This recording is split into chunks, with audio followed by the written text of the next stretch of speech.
Livre deuxième, chapitre 9, Nouveau grief.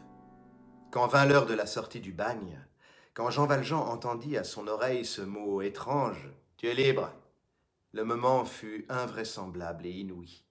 Un rayon de vive lumière, un rayon de la vraie lumière des vivants pénétra subitement en lui.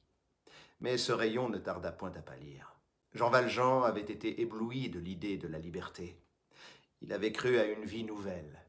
Il vit bien vite ce que c'était qu'une liberté à laquelle on donne un passeport jaune. Et autour de cela, bien des amertumes.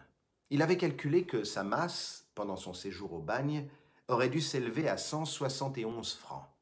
Il est juste d'ajouter qu'il avait oublié de faire entrer dans ses calculs le repos forcé des dimanches et fêtes qui, pour 19 ans, entraînait une diminution de 24 francs environ. Quoi qu'il en fût, cette masse avait été réduite, par diverses retenues locales, à la somme de 109 francs 15 sous, qui lui avait été comptée à sa sortie.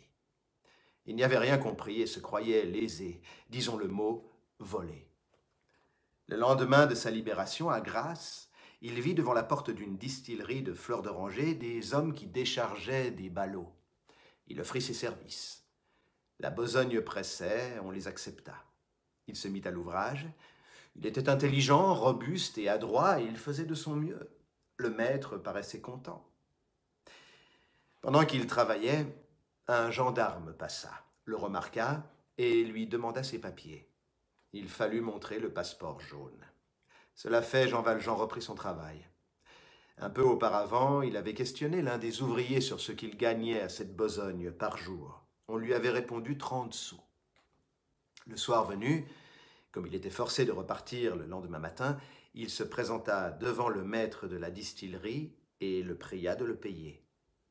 Le maître ne proféra pas une parole et lui remit 25 sous. Il réclama. On lui répondit « Cela est assez bon pour toi ». Il insista.